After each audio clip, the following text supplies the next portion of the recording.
Hello गाइजहरू, मैले चाहिँ साग किनेर लिएर आइसकेँ। अब म चाहिँ यसलाई पखाल्न जाँदैछु। यसलाई चाहिँ मैले एक एक गर्दै पखाल्दै यसलाई काट्नलाई तयार गर्छु।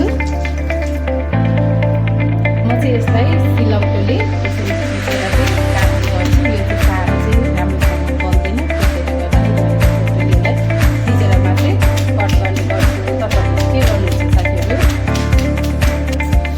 अब चाहिँ यसलाई म मसिनो पारेर काट्छु। सक्नु चाहिँ अलिक लाग्नु छैन, यसको धार चाहिँ के भइरहेको छ, धार लाउनु पर्छ। अब यो काटेको सागलाई बाटामा राखिदिन्छु साथीहरू।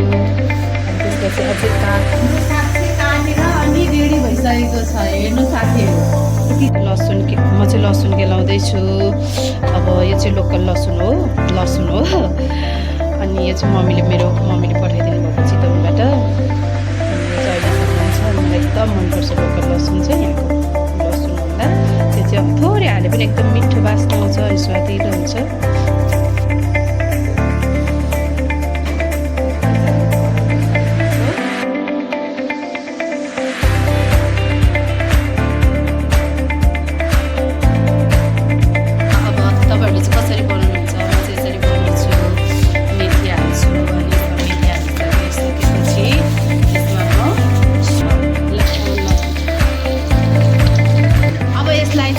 मजाले चलाइदिन्छौँ राउन्ड एन्ड राउन्ड पारेर।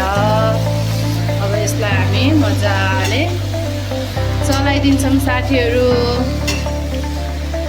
सबै। अब यसमा चाहिँ म नुन हाल्न गइरहेको छु। नुन हालेपछि चाहिँ स्वाद कमेन्ट गर्नु होला। यसलाई पनि म सेलमा राखिदिन्छु। साग चाहिँ अब पाकिसकेको छ लगभग। अब यसमा चाहिँ म थोरै मसला पनि एड गरिदिन्छु।